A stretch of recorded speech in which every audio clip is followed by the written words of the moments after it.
Aaron Marcus. And welcome to another great workshop. Today I'm going to be teaching you how to get both stand-in and extra work. So let's just get started really quickly here. Let me first describe to you and explain exactly what is a stand-in. So a stand-in, and this might surprise you, is actually considered a background actor.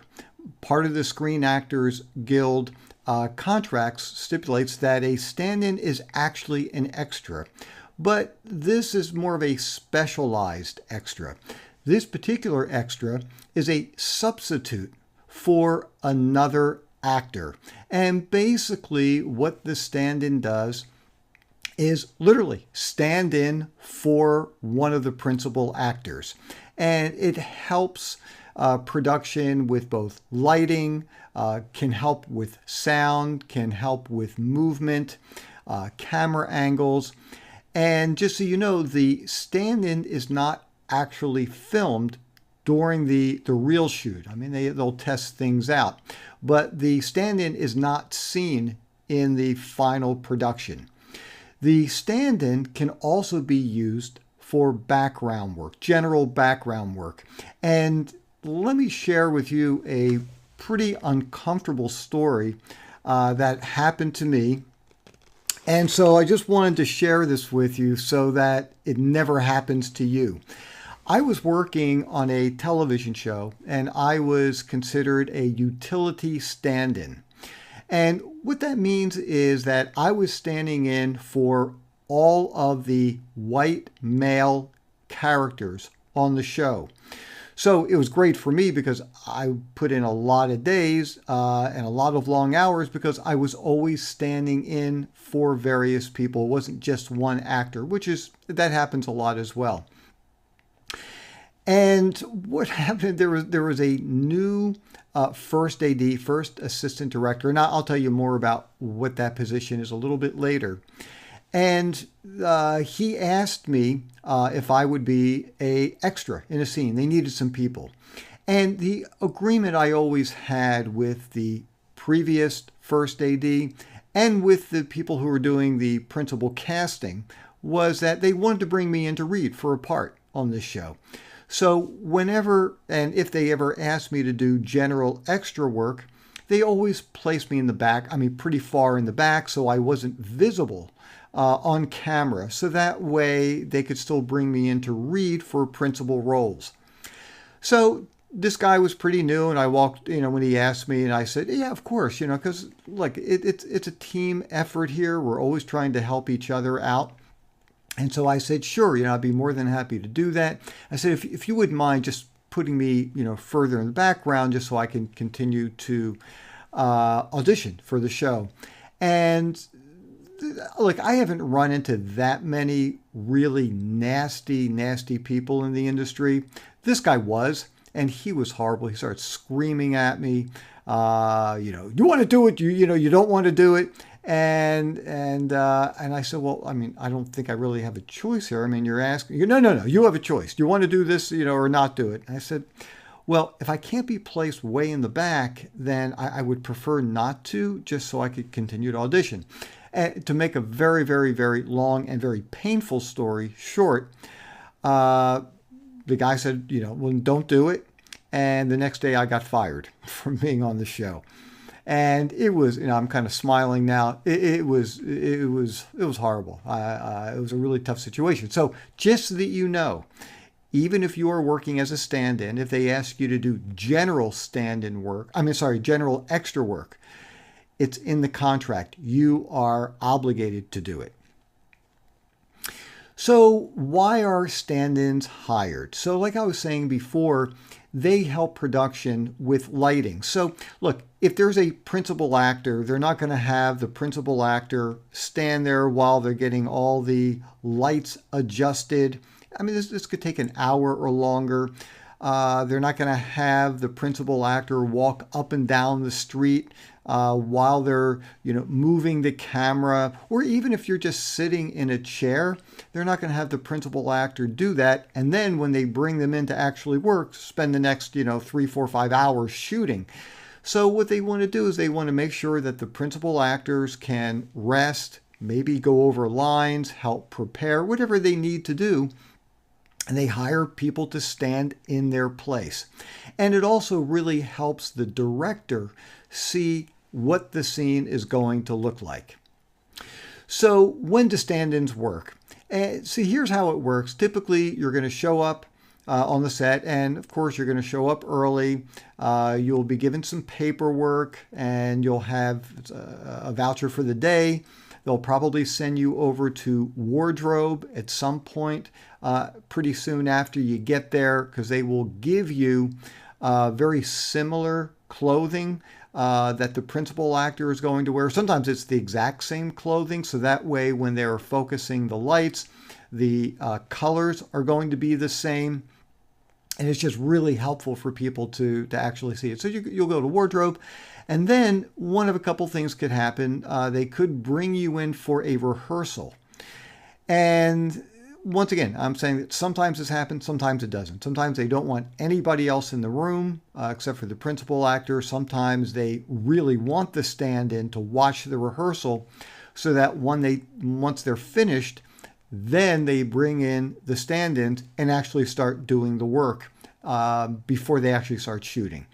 So typically it's going to be after a rehearsal, and then you will actually rehearse the scene just like the principal actor will do. And you're going to be doing that as long as the actor who you are standing in for is working that day. So what are the days like for a stand-in? They can be very, very long days. I've done a number of stand-in jobs for both TV shows and feature films. And sometimes it can be a short day, which might be 3, 4, 5 hours. That's considered pretty short. I've done work where I've been on sets for 16, 17 hours. And just on a little bit of a side note, and look, anytime I mention anything about union rules, just understand that things do change periodically and actually kind of regularly. So numbers that I might give out, fees and things like that, things change. So if you ever want to find out what is the latest number from the union contracts, you just have to go to the SAG-AFTRA.org website and you'll get that information. But as of right now, there's something called golden time. And I hope that lasts for a very long time. And golden time is when, and you can do this either as a stand-in or as an extra, if you are working more than 16 consecutive hours. Basically, what happens is the union doesn't want actors working that long. It's dangerous. It's a very, very long day. And I'm not sure if this is true, but what I had heard was, and this was a crew member who actually wound up dying in a car crash. He just fell asleep after working all day, and it was way over 16 hours. So basically, the union says to production, look, we really don't want you working people that long, over 16 hours. But we also understand sometimes you are just in the middle of a shoot. To try to break everything down after 16 hours and then come back the next day and get started. It's just impractical. It'd be very expensive. And especially if you have extras working in that particular scene, especially if they're non-union, they might not be available the next day. And that could really mess up a scene if they are already seen in this particular scene, and they already are in a place where they're very visible, and then they would need to bring them back to continue that scene. So here's what they do. They say, look, we want to discourage you from working people over 16 hours, but we understand sometimes that needs to happen. But to discourage it, we're going to charge you a lot of money. So once you hit, and once you go over 16 hours, you start getting a day's pay per hour. And I remember once I made, I don't know, like $1,100-$1,200 just doing extra work because we put in, it was like 21 hours. It was crazy. But anyhow, so sometimes the days can be very long. And it's a funny thing, when people talk about, well, I work really hard. Look, everything is relative. We're not doing construction work. We're not building things. We're not doing heavy lifting. But sometimes just sitting for long hours at a stretch. Sometimes you have to really concentrate for long hours, and I'm going to talk more about that later. And then even sometimes when there really isn't much activity for you for long, long stretches, it can be tiring. Certainly, it's a different kind of exhaustion, but the days can be very long, and just always be prepared and expect a long day. And if it happens to be, a shorter day, I guess consider yourself lucky. Or if you're trying to make extra money, then you want those longer days. So how long can a stand-in be employed? Well, it depends. If you are the regular stand-in for, let's say, a television show, depending on how many episodes they shoot, you could be working, and I'm just throwing out an example, you could be working from maybe May or June all the way into December. And you could be, if you're the general stand-in or stand-in for one of the stars of that particular show, who probably is going to be working most days, that's a long time period. You might work, could be 3 months, could be 5 months, could be 6 months out of the year. And if it's a feature film, typically, you're going to be looking at about 3 months. And once again, everything changes, a little bit. But it's a steady job, and you will know where you're going to be pretty much from week to week for very, very long stretches. Okay, so some of the benefits of being a stand-in. Well, financially, it can be great. You're going to be, earning.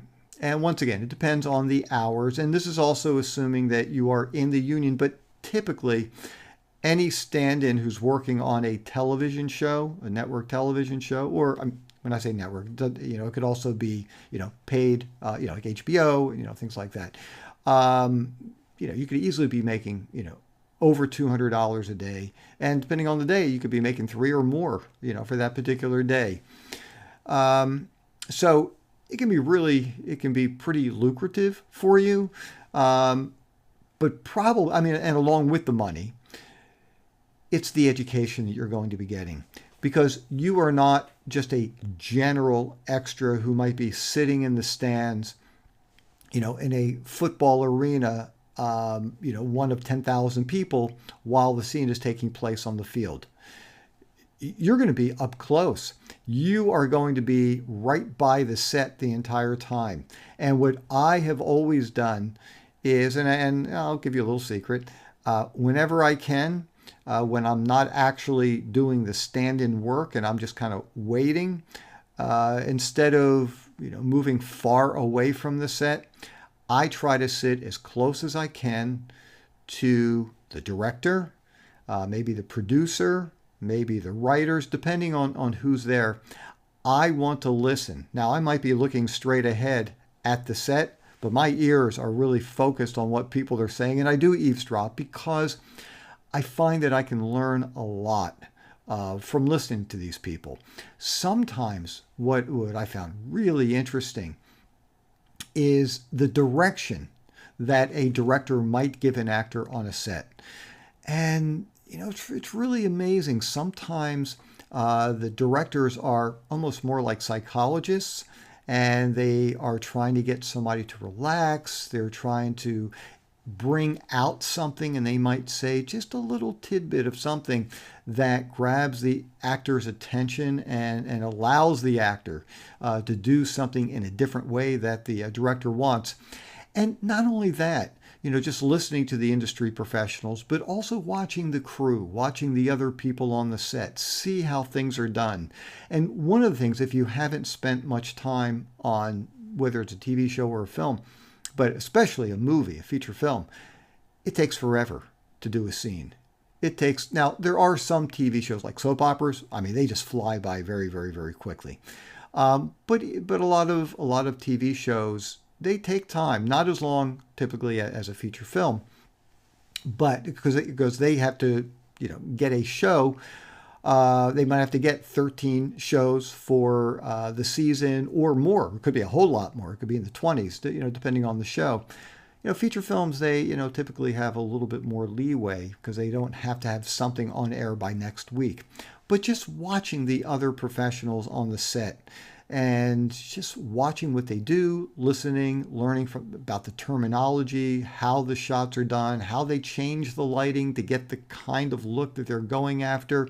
It's really incredible. Here's a perfect example. Now, this really wasn't being a stand-in or anything, but I was doing an acting job recently, and it was warm outside, but they had to create snow, and so they brought in a special effects professional, and they were creating snow. And I asked the guy, I was just kind of curious, how exactly are you making this snow? And as it turns out, and I'm sure it's done many different ways. These are actually like little bubbles. It's kind of like some kind of detergent, soap or something, and they add water to it, and it comes out looking like snow. And he said one of the things that's really nice about it is when it lands on your wardrobe, it's still a little wet. So it kind of looks like a snowflake just hit you and just kind of gets a little smushed on your wardrobe, and it looks like a real snowflake. I don't know what kind of powder they use or exactly what they use. But anyhow, those are the kinds of things that you can learn, especially when you're a stand-in, because you are going to be right there with everybody. Contacts. You're going to make some incredible contacts with people, whether it's producers, writers, directors, sometimes other actors. And I'm going to talk a little bit more about interacting with some of the principal actors a little bit later. Having a steady job in the business, that's pretty incredible. The only steady job I have ever had in my life was, and I was just doing extra work on a feature film, and I was I was a reporter. It was a sports reporter, and it was a football movie, and my job was to be on the sidelines of a football field, and I worked for 90 days on that particular movie. And it was great. It was such a nice feeling to know where I was going to be, how long I was going to be working, not the individual days, but I knew how long of a stretch this was. Anyhow, it was a wonderful experience. Also, once again, this is assuming that you are in the union, you can get insurance. And there's no additional fee for that. If you qualify, you will get insurance. And once again, things are changing, and there might be some money involved with it. But anyhow, so you can check that out. But anyhow, you do get insurance. And here are some of the breakdowns. And once again, when I was talking about the numbers, things are going to change. But as of the moment of this workshop, if you earn $15,100 for the year, then you will qualify for insurance. Or another way to get insurance, you can work 76 days. It doesn't have to be one project. It can be any union project. Also, if you earn a minimum of $20,000, you will add to your pension. And basically the way, and I don't want to turn this into a union workshop, but I think this is helpful to know, especially if you are considering getting stand-in work. You have to earn the $20,000 a year, and you have to do it for 10 years. It doesn't have to be consecutive years. But if you do, you become vested. And when you become vested, you will actually get a pension. And it's based on a percentage of how much you've earned. That's pretty cool. So when you know that when you are retiring, you will be having money coming in automatically because of the work that you've done. So let me also talk with you a little bit about some of the problems with being a stand-in. Number one, you will be having very long days, especially if you're a stand-in, once again, for one of the principals, and also one of the regulars. It's hard to do anything else. Your life will evolve around your job. You're not going to have time for anything else. You could, and look, the hours are always going to change, but you could easily be out of the house at 5:30, 6 a.m., you might not come home till 9, 10 o'clock at night. Um, and it's hard, you lose touch, and everything evolves around the job. It can be hard on relationships. If you have a husband, you have a wife, you have a boyfriend or a girlfriend, or kids, it's tough because you're just not going to see them all that much for an extended time period. And that's something that you guys are going to have to work out and talk about and discuss, because it does, it takes a toll. It's also hard because you will be out of the loop. I wouldn't say it's impossible, because I'm sure some people do it, but it's difficult to do much auditioning for new projects, for principal roles, if you're a stand-in, because you've got to guarantee your time there. I'm not saying that every once in a while you can't take a day off. I'm sure you can.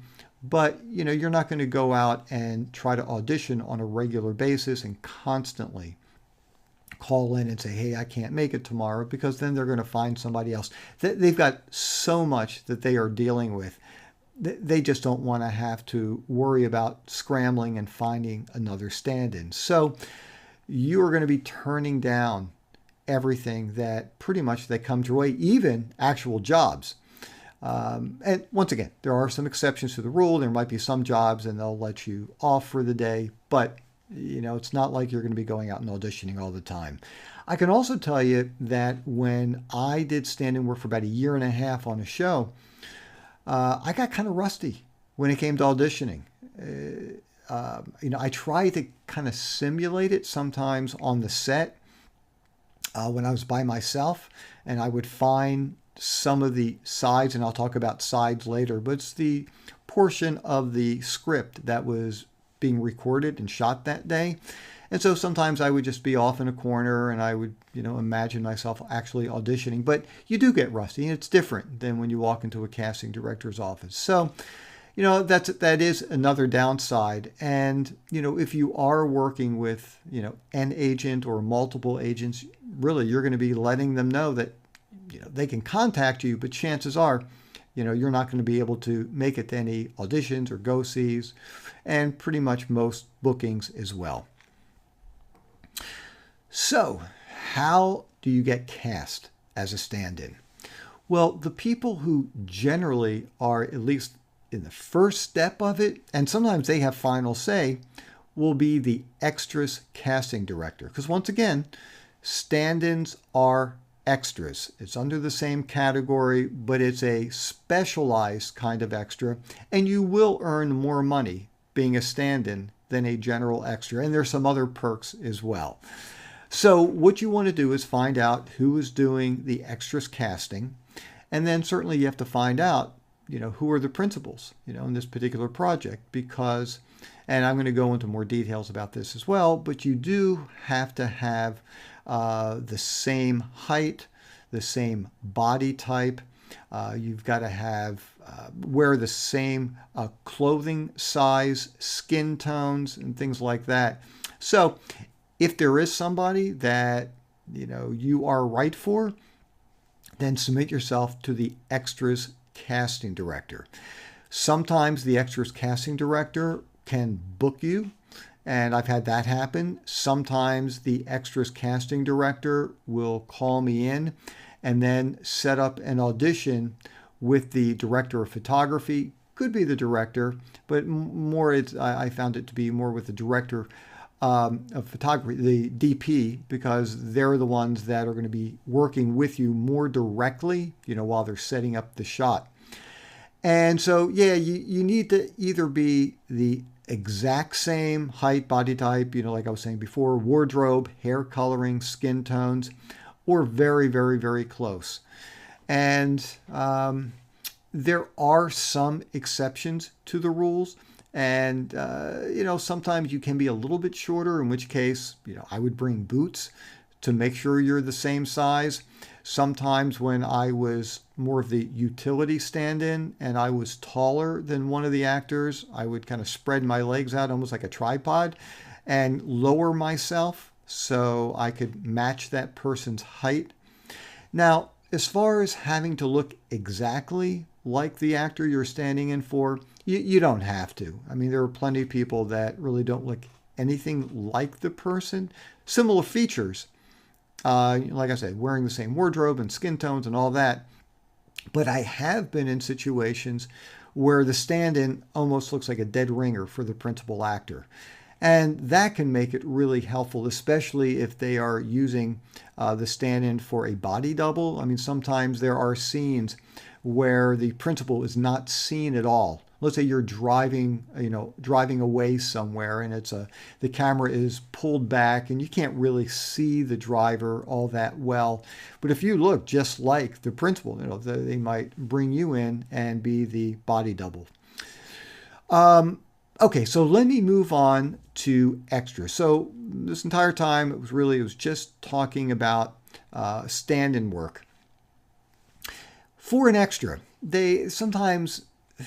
it's funny, sometimes extras are called background artists because they think that extras will feel better if they're called background artists.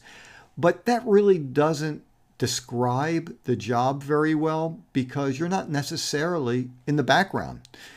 Here's how things work. If you are in let's say a feature film, you can be seen very clearly. As a matter of fact, the camera could be right in your face. And if you don't say any words, you're not given any words to say, you're still an extra. Now, that is considered a featured extra, meaning that you are seen. Now, whether you end up in the final edits, who knows? But that's called a featured extra role, where you are actually featured and you are seen. That doesn't change the category, though. You are still an extra, and you still are going to get paid extra money. You're not going to get bumped up to becoming a principal actor. So anyhow, sometimes you are in the background, like I mentioned before. You could be in a crowd scene and you would never see yourself in a million years. Sometimes it might be, two people in a bookstore and the principal actor walks by you, and you're very visible. I mean, that happens all the time. But that's really, like I said, that's a featured extra. Just so you know, one of the differences in at least union contracts between extra work and principal work is you actually can be in a TV commercial, not have any words to say, and still be a principal. That happens all the time. You see lots of commercials where people don't necessarily have any words, but you are considered a principal. Essentially, if you are doing something that changes the scene in a TV commercial, whether you have any words or not, you are considered a principal. However, in film and TV, unless you are given a word to say, you're always going to be an extra, even if you are very noticeable in the scene. So basically what the extras do for both film and TV is they create an atmosphere and they help make the scene look real. I mean, it would be silly if two principals were walking down the street and there are no people there. It just doesn't make any sense. And they can't just shoot real people because then they would have to get releases giving the production company permission to use their image in the film or the TV show. So what they do is instead they hire extras for that. And something else that you might want to keep in mind, sometimes not only do they hire extras, but sometimes they also hire extras and use their cars in a scene. And what's great is you get hired, you will get paid your extra fee, but you also get an additional fee for your car. Look, it's cheaper for them to pay you a nominal fee for the use of your car than to go out and rent vehicles, and then you have to have drivers because, once again, if they're shooting, somebody in the street, you have to have cars coming up and down the street. Typically, when that happens, there will be police involved, and they will actually block streets off block off certain sections so that you can easily drive in the street and not worry about real drivers. So, you're not getting hit and things like that. And so here's like another little tip. And by the way, if you are working, let's say in a football movie or sports movie, and they need journalists, if you can, always try to get the job as a reporter as opposed to the camera operator, because if you're standing by the field and you are one of the camera people for, once again, as an extra, you got to lug around a camera all day long. What you want to do, and this is what I was able to do, I was a reporter, so I had a little notepad, I had a little pen, and that's all I had to carry around. That was my prop. That was it. It was simple. It was great. I didn't have to lug things around, just put it in my pocket when we were taking breaks. It was wonderful. And another little tip, if they do wind up using your car, then if you can, see if you can have your car as one of the cars parked on the side of the street. And that way you will, once again, you're going to get paid your extra work. You'll get the bump for the use of the car. And there's no wear and tear on the car. You're not using up any gas.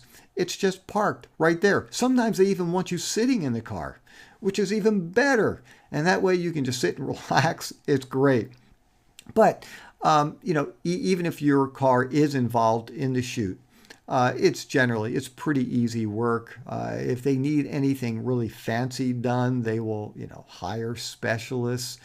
They'll hire special drivers, if you're going to have to spin your car around, that kind of crazy stuff.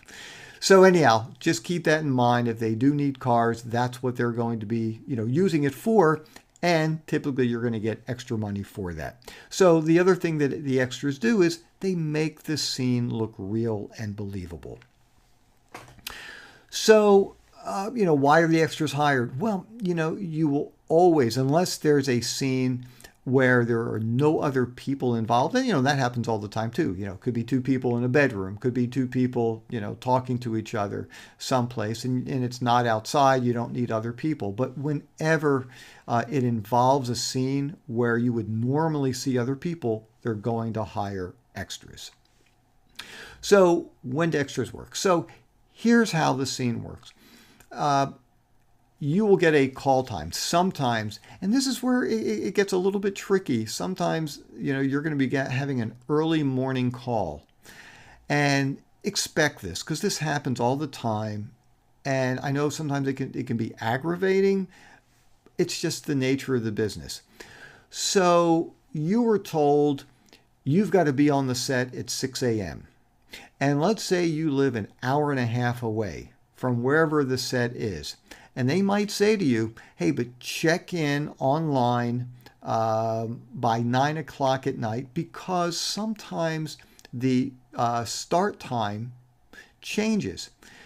The union has certain rules as to how many hours of a break actors, and also the crew has that as well, can have between days.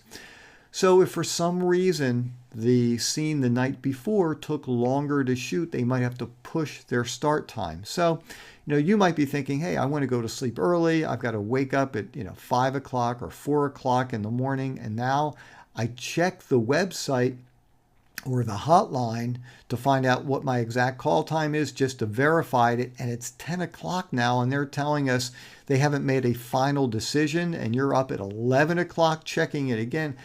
And you say, I just need to get some sleep. Look, that's the way the work goes. And you just have to understand it's up in the air. It's not that people are trying to be rude or mean. It's just the nature of the business, and understand it. And I would also check in prior to leaving, because even if you checked in, let's say at 10 or 11, and they said, okay, this is the final decision, sometimes it still could move. So always check it before you leave.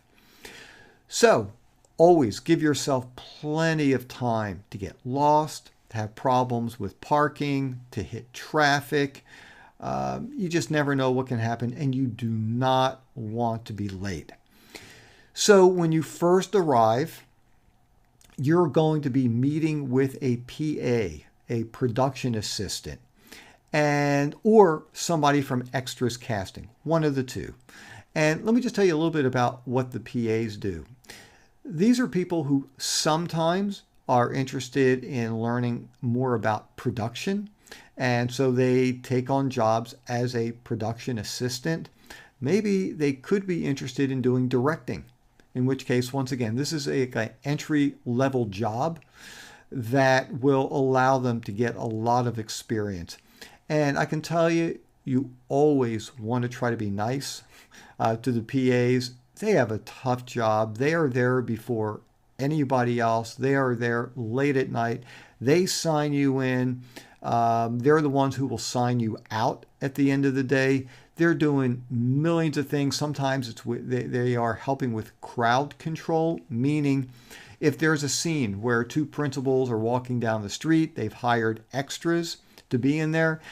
Sometimes people who have nothing to do with the shoot try to get into the scene, and it's up to the PAs to say, hey, excuse me, I can't let you walk down the street. We're shooting, right now.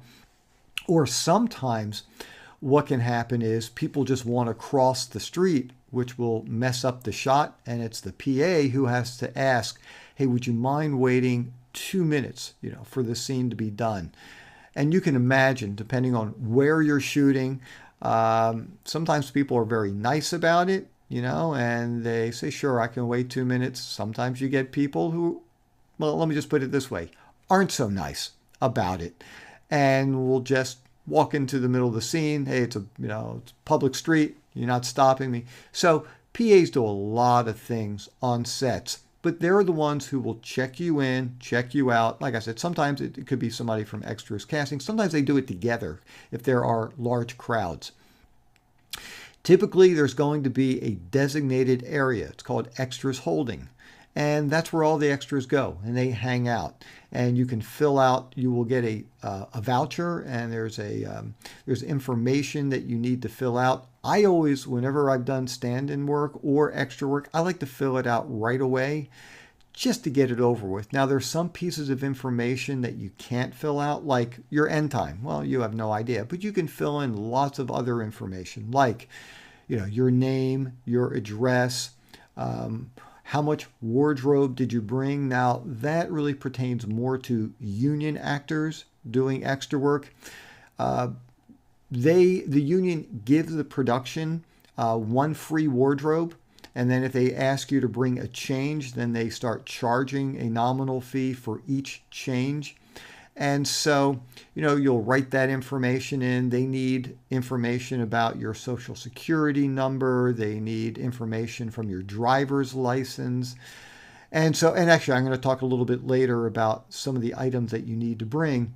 But I like to fill that out ahead of time so that once your day is over, you're not sitting there, writing all that stuff in. And also sometimes, if they are not happy with your wardrobe and they want you to go to the wardrobe trailer and they will supply wardrobe for you, what they do is, as a way to make sure that you bring back the wardrobe, they will ask you for your voucher and you will hand it in to them. Sometimes they'll ask you for a driver's license too, because they just want to make sure. I'm sure they've run into enough situations where people just walk off with jackets, pants, sweaters, shoes, and all that stuff. So that's a way to make sure that you don't walk off with their wardrobe. So then, you fill out the form. Sometimes food will be right in that particular area. Sometimes they do have, it's called craft services. And pretty much every, feature film, every television show will have some sort of craft services. And how elaborate it is depends partially on how big of a budget, things are. But that might be outside, and typically that will be outside of the extras holding area. They might have like a little table just for the extras, and then they might have the table set up for the crew and the principal actors in another location. And then basically that's where you're going to hang out, and you just stay there until they need you. Sometimes a first AD, and I'll once again, I'm going to talk a little bit more about first AD, second AD. Somebody from production might come in and talk to you for a few minutes about, so this is what's happening in this scene, just to give you a heads up, just to let you know what's going on. And that way it will help give you more information as to how you want to act in this particular scene. And I'm going to talk a little bit more about the acting part of extra work a little bit later. And then you just wait. And I can tell you, there have been times, I remember once there was a movie and I was booked for 3 days, never made it to the set. For whatever reason, they didn't need me, and you still get paid whether you're, working on the set or not. But sometimes that happens, or you might sit there for 8 hours, 9 hours, 10 hours, and then in the last hour they need you. You just never know. But you want to make sure that you're always available. If for some reason you need to leave the extras holding area, let's say you need to go to the restroom, always walk over to a PA or someone from extras holding, whoever is sitting there, and just let them know. Well, first of all, I would ask, hey, is it okay to go to the restroom? And unless they're getting ready to shoot in a second, they'll say of course. But always let them know where you are, so that way they're not scrambling and screaming and trying to find you. It makes their life a lot easier, and it's a nice way to treat other industry professionals on a set. So how long can an extra be employed? Well, partially that's up to you. Partially it's up to the geographical area that you're living in. If you are living in a place like New York, if you're living in Los Angeles, possibly even Atlanta, you could probably work 5 days a week if you wanted to. There's just so much going on there. It's up to you. If you're living in a secondary market where there just isn't that much work going on, then it's going to be limited as to how many days they need extras. And what can also happen is if you are established in a scene, and let's just say, let me give you an example. So let's say you are a student and you are in a classroom and there's a scene that was shot with the teacher, one of the principals who was also a student, and you're in that classroom. Well, if they're doing a scene that has nothing to do with the students and it has to do with some of the other principals, they're probably not going to ask you back because you have already been established as a student in that particular scene. So that could limit you as to how much you work, as an extra. But once again, it depends on, how many productions are in your area. And it's also up to you as to how much you really want to be working as an extra. It's a lot of work. Once again, long days. And that's going to be your call. So some of the benefits of being an extra. Financially, I can tell you that, and there's no set rule on this. Sometimes it's more, sometimes it's less. But if you're non-union, I would say on an average, and I think that's a good way of putting it, you might make $75 for the day. Now, for non-union, and I'm not that familiar with non-union work, I know that you can sometimes begin to go into overtime, but I don't know whether that's 10 hours that you have to work and then you start getting like time and a half. The point is, it doesn't even really matter because like every particular shoot's going to be different, but that's something, you can ask about ahead of time. If you are a union member, typically it's going to be $157 for an 8-hour day. But once again, there are many variations to this, and it depends on the contract, depends on what kind of show it is, whether or what kind of network it's on. But once again, this will give you at least a good ballpark idea, and you can always go to the SAG website, SAG-AFTRA website, to get the specific amount, for that particular day. Also, it can be a great learning experience, just watching and learning, listening, taking things in. Really, it can be really, really good. Contacts. look, you're probably not going to get a chance to sit down with the director if you're one of the extras, but you will make contacts with many of the other extras, which will be invaluable to you. And if you're looking for an agent, you can talk with some of the other extras and say, hey, in this particular area, who are some of the good agents I should contact? Maybe you're looking for a headshot photographer. You can talk with people. Maybe you can ask, hey, are there any projects coming up that you think I should be auditioning for?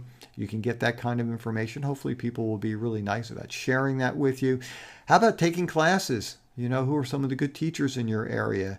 Or just asking general questions about the industry. It's a wonderful opportunity to do it. And let me just tell you, I know plenty of actors who refuse to do extra work. They refuse to do stand-in work. And I understand it. Their thought is, I'm a principal actor. I am not an extra. I do not want to be seen as an extra. I don't want to work as an extra. And that's fine. It's not a right or wrong kind of thing. I just have a different philosophy about it. And, I think it can be a really helpful experience. And once again, I wouldn't recommend, if you're trying to do principal work, then I certainly would limit the amount of extra work that you do. But I think it can be a great experience. And you can, also make some extra money doing that. Certainly, there's a possibility of getting insurance and pension. And here's something else, and that's an upgrade. And this is what I mean by an upgrade. And this happens on movies, happens on not as much on television shows, but certainly it does, especially in commercials. It can happen. And I'll tell you, here's a perfect example for me. I was hired as an extra to be in some kind of healthcare spot. And my job, I was a doctor. And the director said to me, okay, so I want you to walk over to the patient, who was the principal, and, I want you to check out the cast, look at the cast. And there were no lines, but once again, you don't have to have lines in a commercial to be a principal. So did what I thought I was supposed to do. And as it turns out, I was upgraded to a principal role because what I did changed the scene. And I went from making, and I can't remember the exact amount, but it was a buyout. And that's typically what will happen in commercials with union actors. They will pay you one lump fee and then they can use it forever. And they never have to pay you anything again. And it was somewhere like in the $300 range. And once again, I can't remember the exact amount. But because this was a national spot, and it didn't run that long, but it was a national spot, I made over $6,000 doing this. And I was upgraded. And I know plenty of other people that get upgraded on projects. Now, let me just say, I would not go into doing the extra work with the thought of, yeah, I think I'm going to be upgraded. I think there's a good chance. Look, it's hard to get upgraded, but it does happen all the time. And in a film, it could be something as simple as you're walking down the street, some principal actor is walking towards you, and for some reason, the writer feels that it's really important for you to say, hey, good morning, Mr. Smith, for whatever reason. And all of a sudden, you just went from being an extra, a non-union extra, who, you might be making, $75, for the day. And, once again, I'm going to give you a round number because those numbers can change, but you could potentially end up making $1,000 that day from becoming a principal because you got upgraded. And those things do happen all the time on sets. Some of the problems with being an extra, once again, you could have really long days. Sometimes, the elements can be tough. You might be shooting a scene that is supposed to be taking place in June or July, and you're wearing a t-shirt, you're wearing shorts, and it's actually December, and it happens to be freezing out there. And, I remember in a football movie, it was supposed to be December, but it was actually in July, and they had a lot of the extras wearing hats, gloves, scarves. And actually, to be honest with you, there were a lot of people who were passing out. People just weren't drinking enough water. And I'm not trying to scare you about doing extra work, but you do have to take care of yourself. And sometimes the elements, it can be tough. And even if you are wearing the right wardrobe for the season, still being out in extreme weather for long stretches can be hard. That's why they do have to take breaks, a certain amount of breaks throughout the day, just to make sure you can get warm or get into the shade or in air conditioning. But yeah, it can be pretty demanding. There are some areas where if you do a lot of extra work, you're going to be seen as an extra, and people will not take you, not consider you for principal work. There are also other areas, especially like on the east part of the U.S., where there are people who do extra work one day and they do principal work the next day. It all depends, but the important thing is, if you are, like I was saying before, if you're really interested in getting principal work, I would limit the amount of extra work that you do. I mean, it's not something that you're going to generally put on any kind of resume. So it's not like you're building up your resume, your acting resume, by doing extra work. And let me just tell you, there's one exception to the rule, because when I do my private mentoring programs with people and I'm working with people one-on-one, one of the things that I do, I will help you put together your resume. And normally I will, tell people, look, do not list extra work on a resume, because it's not showing your acting skills. You can be an extra and not really have to do very much acting, depending on the situation.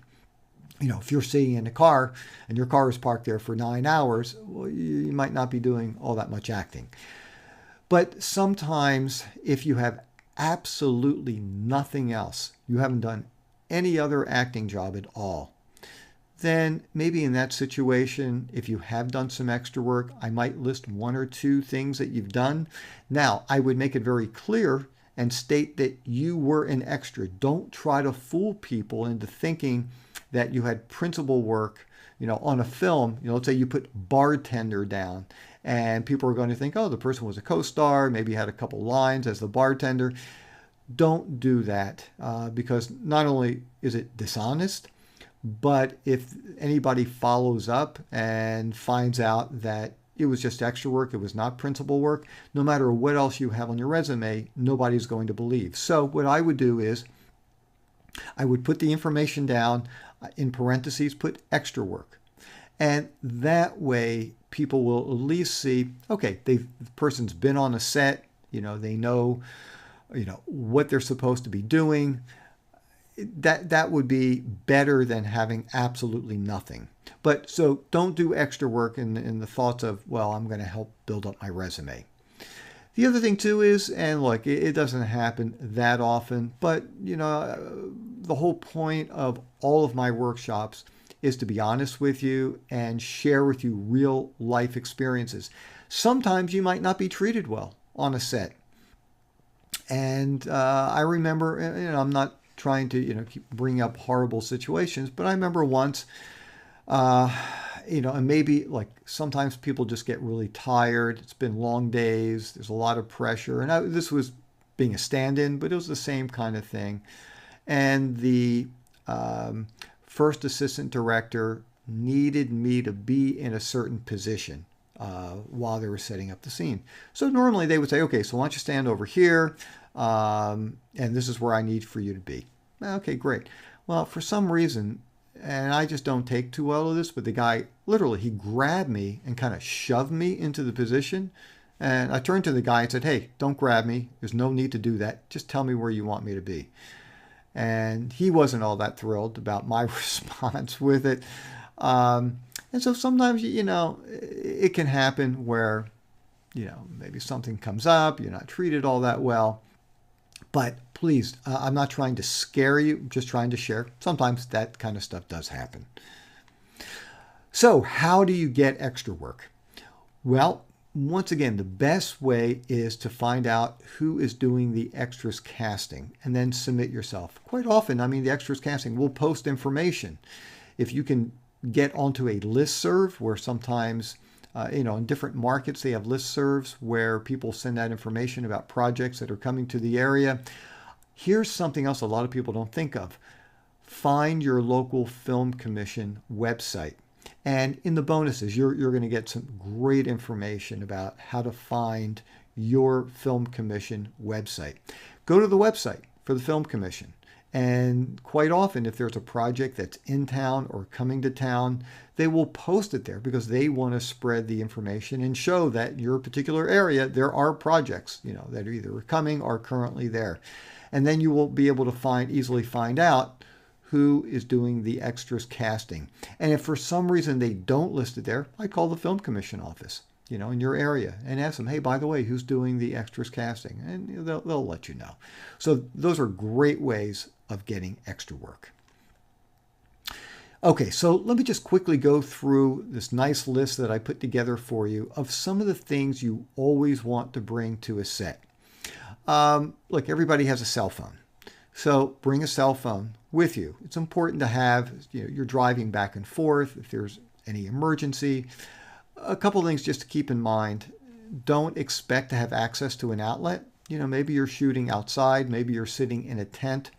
So I think it's always really helpful to have some kind of recharger. I mean, I use one that I just slip my phone into, so I make sure my phone is fully charged. I make sure the recharger is fully charged. And that way, once my phone starts to die, the battery's dying, I just click the button for the recharger and that allows it to last for a pretty long time. Certainly you want things to write with. You're going to be filling out forms. Bring a pen. Make sure it's not just like a little soft felt tip pen. I mean, you want something that you can write on because you might have to go through a couple of layers of the voucher. So make sure it's some kind of ballpoint pen or something that's kind of hard. Bring pieces of paper with you. You never know what kind of notes you might want to take. Maybe you're sharing information with somebody. You might want to write it down. Just bring it with you. Business cards. I always bring business cards with me. You just never know, who you're going to run into. And it's a great way to, once again, build up more contacts and you can, share information. Driver's license. You absolutely need to have that. Either an original Social Security card or a passport, because one of the forms that you'll be filling out, you will need to write in that information. And they typically want to see your actual Social Security card or your passport. Sometimes you can get away with just making a copy of your passport. That could work as well. Something to read. Once again, you might be sitting there for hours and hours and hours. Now, I would never bring a book to the set only because even when they tell you, in extras holding, leave everything here, it's safe. There's always somebody in the room. I just don't trust it. I would never bring a laptop. I would never bring an iPad. I would never bring an iPhone to actually leave in that room. Who knows who might just wander in there.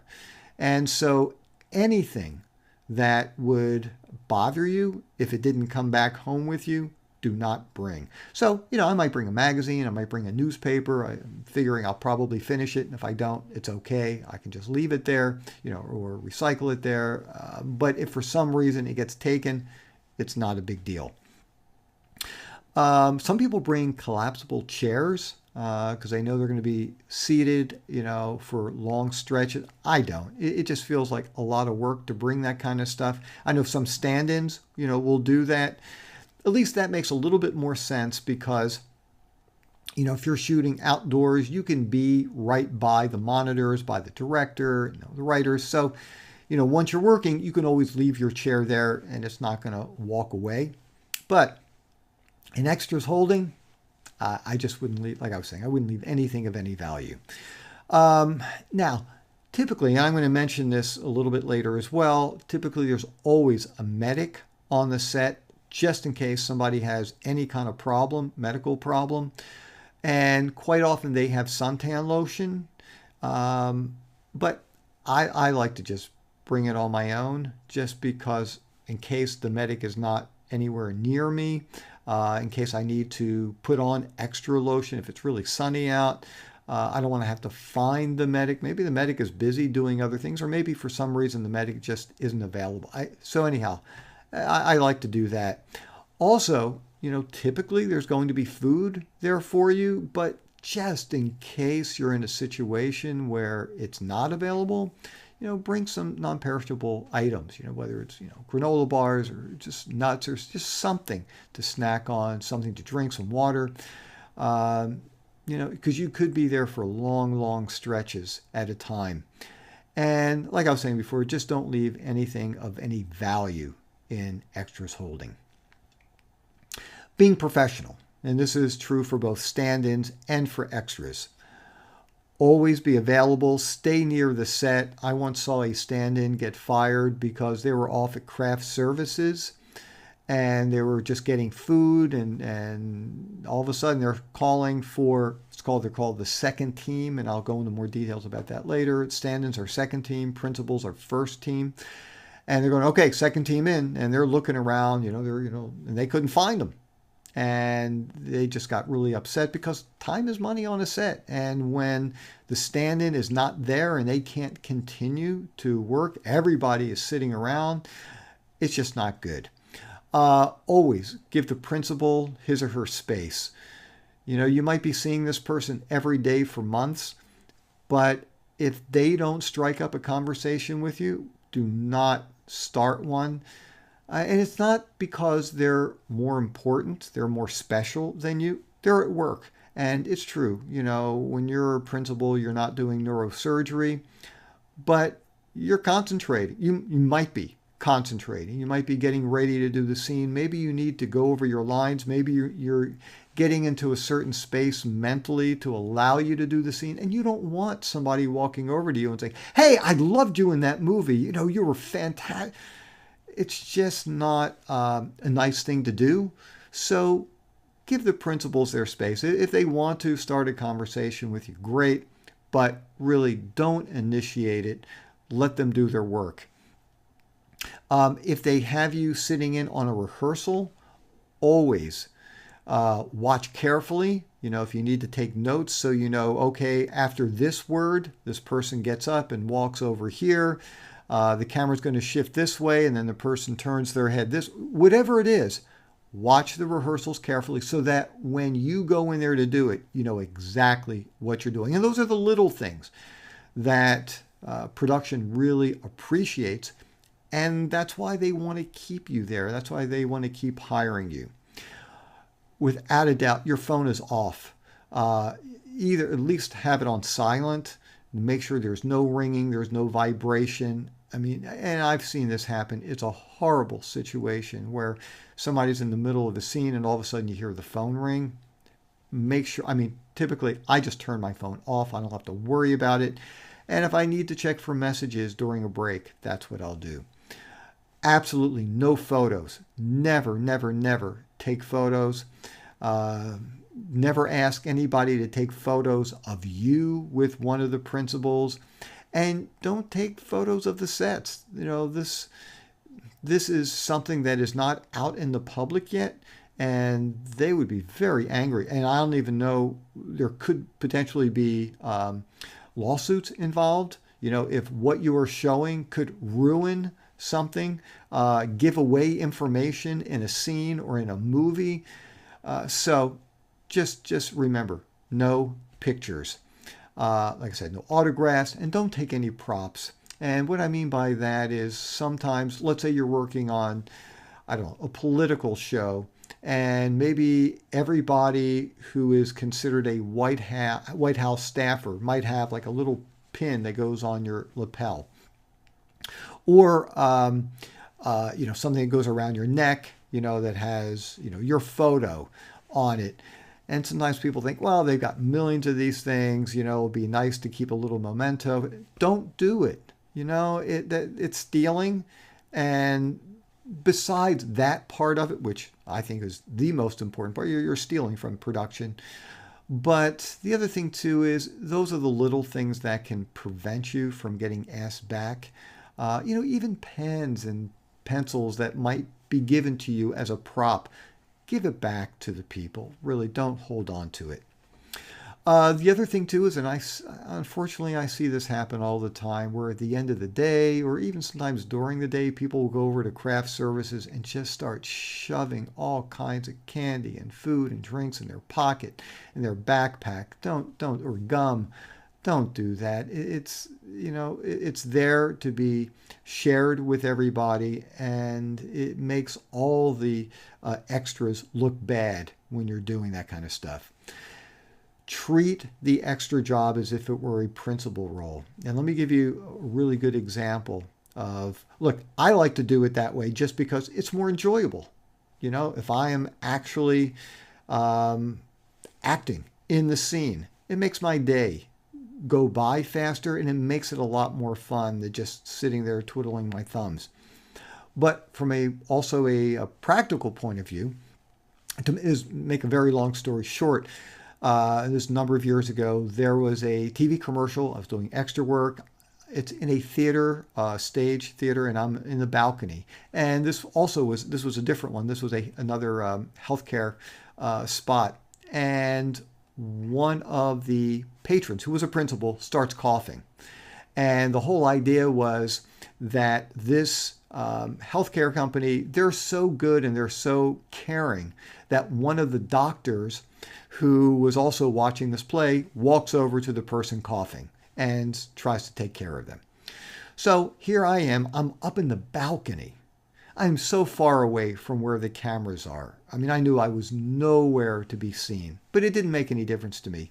I'm treating this like any other principal job. And when the person started to cough, and I'm watching this play, and now this person is disturbing me because I can't concentrate on the play because this person down here is, hacking and coughing. And I shoot this look at this guy. It's like, hey, would you mind walking out of the theater? Take some throat lozenge, something. But you're disturbing me. That's what I did. Now, there are no words involved, but I'm just shooting this look. And it was a fun day. It was a beautiful theater, had a nice time. And it was about a week later, I was in a studio and I was doing some voiceover work. And it just so happens that the producer of that TV spot was producing something at that facility. And we were walking down the hall and she walks up to me and she says, "Oh, hey, by the way, congratulations." And I said, "Well, thanks, but for what?" She goes, "Oh, you got upgraded in that scene in the theater." I had no idea. So apparently somebody behind the camera saw my reaction, liked it, and focused in on me. I had no idea. So anyhow, treat it like it's a principal acting job. When they ask you to bring wardrobe, give them lots of choices. Now, once again, with union stuff, it's a little bit tricky because they have to pay you for any additional wardrobe after the one that you are wearing, or like I said, you can bring one and you don't collect any money for it. But especially if it's non-union, give them choices. Put yourself in their shoes. Give them lots of options. Sometimes people who are doing extra work will call their friends and say, "Hey, you want to drive together? So that way, we can save money on gas, we can spend some time together." And that can be great. Here's the one problem though, when you do carpool, what happens if one person gets released earlier than the other? One person could be just sitting there for hours and hours, not getting paid, waiting for their friend who they drove to the set with. So anyhow, just keep that in mind because those things can happen. Let me quickly go over some terminology for you. This is a really great list. I'm going to go over the ones that I haven't read. Those are the ones I'm going to explain to you, and I'll do it quickly. So first team, those are the principal actors. Second team, those are the stand-ins. That's the terminology. AD, assistant director, and you have a couple of ADs. You've got the first AD, you've got the second AD, and then the second AD. So basically, the second, this is somebody who wants to be an AD and they're working their way up and they have to do a certain amount of hours on the set in order to go from being a PA to a second, and then to a second, and then to the first AD. Blocking.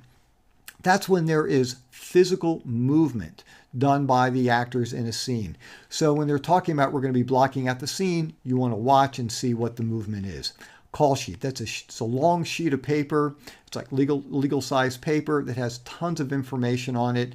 It will list all the principal actors. It will list how many stand-ins they're having that day. They'll even list all the crew members. They'll show what scenes are being shot that day, even what the temperature is going to be.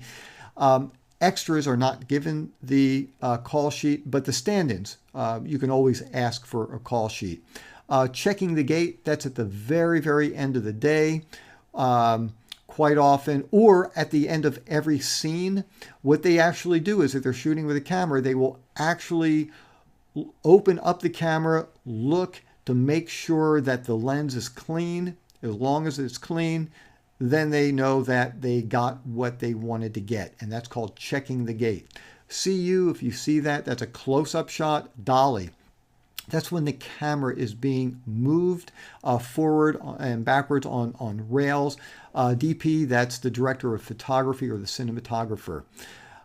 Hitting your mark, that's when you're walking and then all of a sudden you have to stop at a very specific spot, and that's either where you deliver your scenes or maybe that's where they want you to stop in the scene.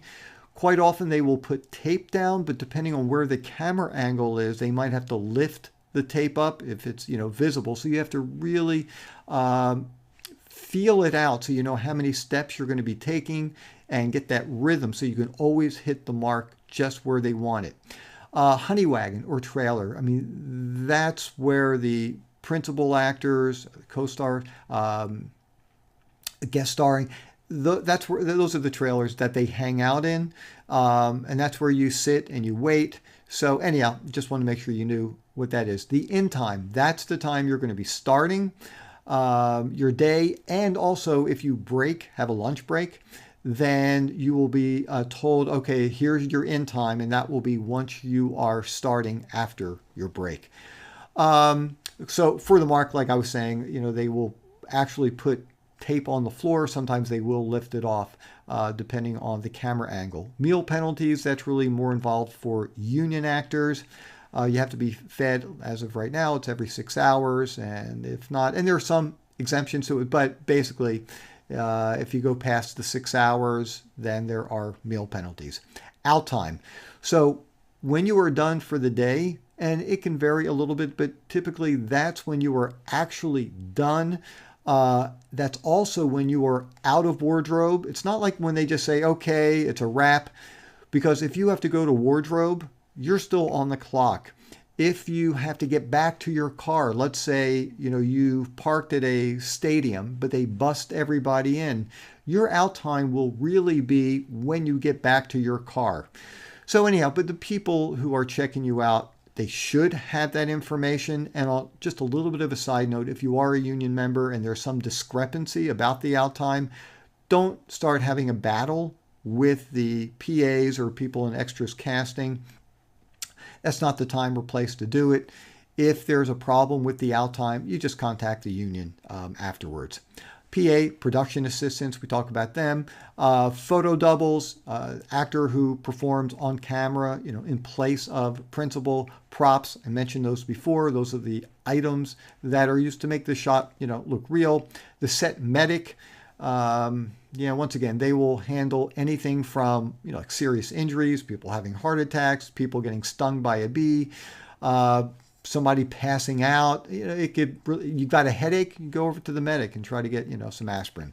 The sides, talked about that, the short portion of the script. The slate or sticks, and that's that clapper. You've seen those things and they clap it, and that's a way of identifying when the scene is, being shot. Speed, that's something that's an announcement that you will hear either by the DP or the camera operator. It's to let the director know that the camera is operating at the correct speed right before action is called. Stunt coordinator is the person in charge of supervising and making sure that all the stunts are done properly, to make sure they're done safely, help to explain everything to you.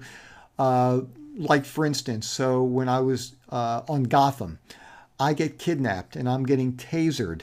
Now, they didn't use a real taser, but the idea is once I had the taser placed on my neck, I literally had to fall back, and we're on a sidewalk. And we worked, it was really choreographed and practiced really well so that the person who was tasing me always grabbed me. And we did it the exact same way every time.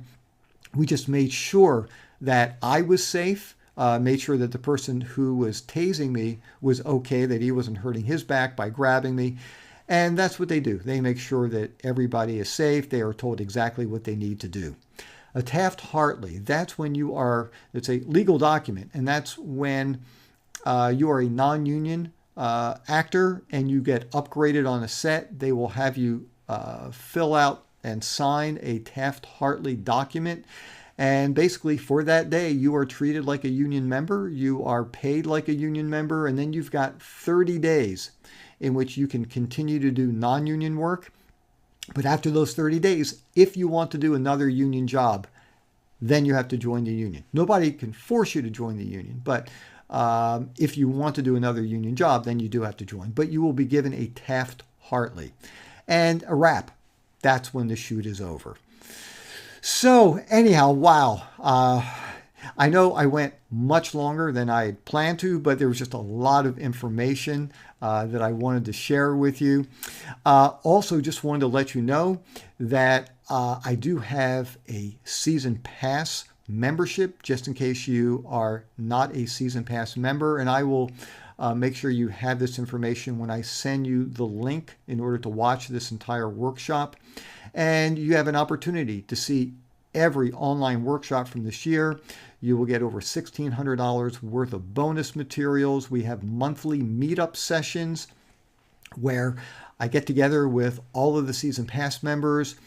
You can ask me about any issues you're having, any topics you want me to discuss. I answer any questions that you have. And you will also save over 70% of the cost of attending every workshop. So it's really an incredible deal becoming a season pass member.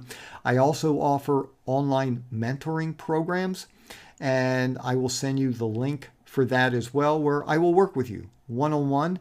I set aside 5 days a month just to do mentoring work with people. And yeah, if you have any follow-up questions, always feel free. You can go to my facebook.com/how-to-model page. Or you can also just shoot me an email at Aaron, Aaron, at howtomodel.com. And by the way, after you've watched the video, I'd love for you just to share a comment on Facebook as well, just to let others know, how much you enjoyed it. And anyhow, this was great. Love doing this workshop with you, and look forward to doing another workshop next month. See you later. I'm Aaron Marcus.